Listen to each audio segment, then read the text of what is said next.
عزیزان سلام، خوش اومدید به ویدیو امروز. امیدوارم که حال دل همتون خوب باشه، خیلی هم خوب باشه. عزیزان این باغچه رو که قطعا الان نمیشناسید، همون باغچه خوشگلمونه پر از کفتر که متاسفانه به این شکل در اومده. من الان تقریبا 7 ماه این تو 6 ماه تقریبا اینجا نیومدم. ببینید به این شکل در اومده. اینجا اون جایی بود که کفترها رو دون میدادیم، این همون پشت اون بود که بالا پایین میکردیم، درختها بلند شدن اینطوری.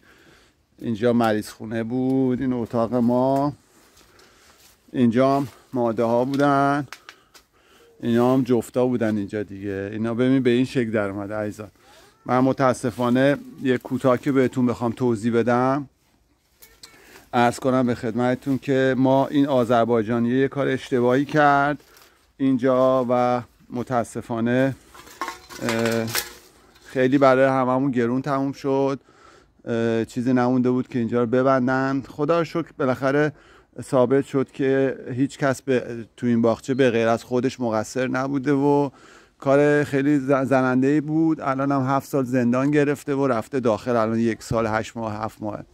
عرض کنم به خدمتتون که تو ویدیوهای آخری من بهتون گفتم که این آذربایجانیه براش مشکل ایجاد شده. شما از همون موقع حساب بکنید دیگه، از همون موقع این افتاد داخل و خلاصه کار اشتباهی کرد، خیلی کار زننده‌ای کرد. متاسفانه تو این ماجرا که این اتفاق افتاد منم لطمه خوردم تو همین فاصله به خاطر یه سری مشکلات خانوادگی. میدونید که منم گفته بودم که میخوام برم ایران واسه پدرم و اینا. همه اینا خلاصه دست به دست داد. بعد من خانمم ناراضی شد، نشون داد خودشو به خاطر این حیوونا و اینا. اما بعد منم رد کردم، حیوونا رو رفتن که به اصطلاح به دل خانممون رو به دست بیاریم. اما ماجرا یه جور دیگه شد، به هر حال حالا بماند. اما عزیزان تصمیم گرفتم دوباره بیام به عشق خودتون و به عشق این حیوونا جمع جورشون کنم، از این ور از اون ور بیارم. و امروز تو این 3 روز تعطیل اینجا، آریان هم مدرسه نداره، 2 هفته تعطیلات پاییزیه. تصمیم گرفتیم اینجا ستایی، من و پسرم و یعنی آریانو که میشناسید و اینم ملونی خانوم، ستایی تصمیم گرفتیم اینجا رو تمیز بکنیم و هفته دیگه کفترها رو بیاریم. دیگه اونجوری زیادش نمی کنم حیوونا رو، اون مثل اون دفعه 500 تا فلان، 2 تا 3 تا فقط خونو میگیرم و بازی میکنیم انشالله. حالا جای آذربایجانیه یکی دیگه اومده، یه اون آقای آلبانی مونم فوت شده، سرطان داشته دیگه. وقتتون رو نمیگیرم، فعلا اینو قطع میکنم، بعد اینجا رو ترتمیز میکنم، دوباره ویدیو میگیرم ببینیم چی جوری شده. فقط نگاه کنید ببینید دیگه چه وضعیتی داره. خب بعدش هم نگاه کنیم ببینیم چیکار میکنیم. عزیزان سلام، روز شبتون خوش.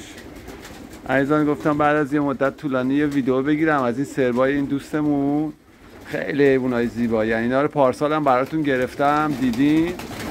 اینا ماشاءالله من دیدم 12 ساعت تو اینا بچه‌ها. اینو ببین الان ماشاءالله. Kaç saat? Uçtu mu bu? Tabii var, hepsi uçurdular. Tülak, hepsi tülak. Hepsi tülak, hepsi. Bu ilin yavrusudur. Yok, bu geçen ilin yavrusudur. Cüce salı گذشته است. Bu şu ilin.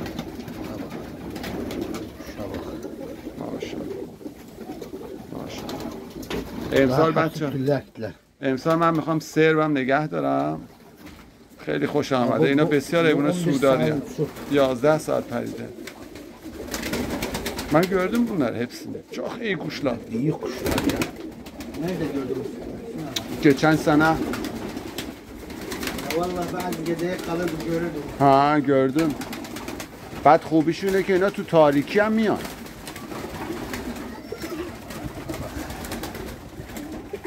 Maşallah. Hepsi tüllekler. Bak tülleri ikisinden ne güzel oldular. Tabii. اینا تولکن عزیزا، با همه اینا که تولکه ببین چه درشتن. ماشاءالله ماشاءالله. آقا جان هموی تülleге.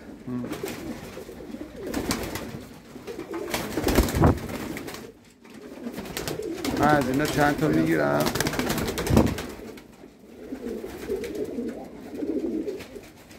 ماشاءالله.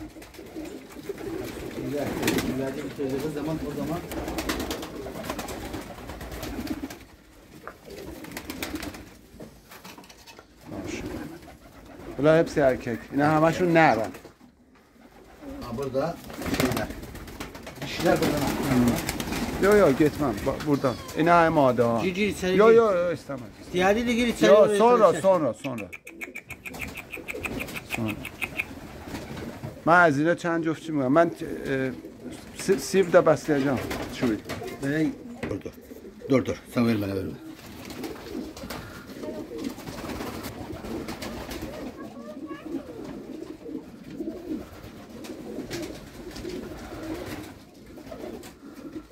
تو یه دونه پاکستانه.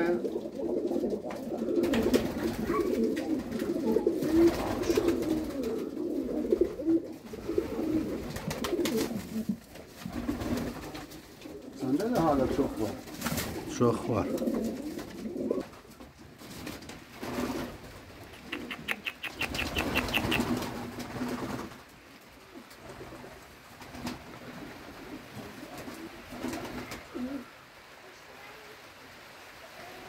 بیا اینجا بابا بارون میاد برو اونجا وایس. Mahsun ağa bunlara bak. Ne güzeller görürsen. Evet tüle. Sana yavrular da var içinde.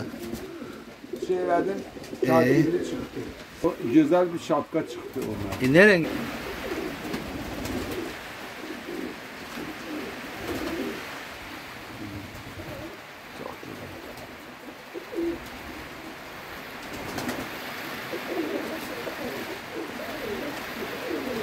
Videonu böyle çəkilir. Görürsən nə güzel çəkən belə yaxına gətirirsən, iyi görsün özü hətta. Bax rəngə bax. Rəngə bax gör. Tüllər bitirsə hepsi belə olur.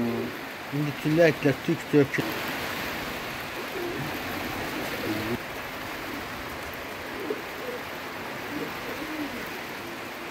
Ay. Mahsun ağa, səvdəndilər yalğız. Hı?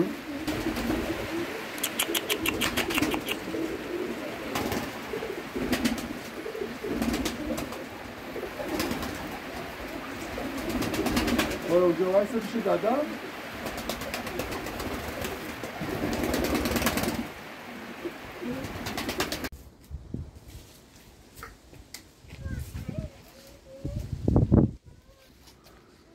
این دوستمون سربه هوا کرده.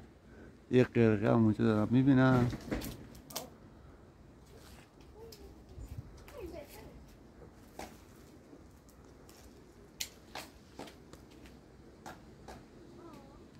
انشالله ما از هفته دیگه شروع میکنیم. از این دوستامون که اونا رو بهشون داده بودم یه 12 جفت از این کله دارا و دستبریا برام جدا کرده گذاشته کنار.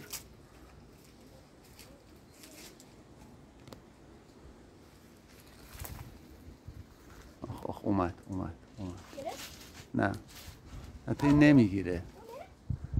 این همونیه که شیرجه زده بود تو خونه ما یه بار. آره این رو هوا نمیتونه بگیره. بچه هم هست. مگه اینکه دیگه خیلی خنگ باشن کفترها این بتونه بگیره. یعنی مگه اینکه واقعا بیان بغلش پرواز کنن. ولی اینا رو زمین میگیرن بیشتر.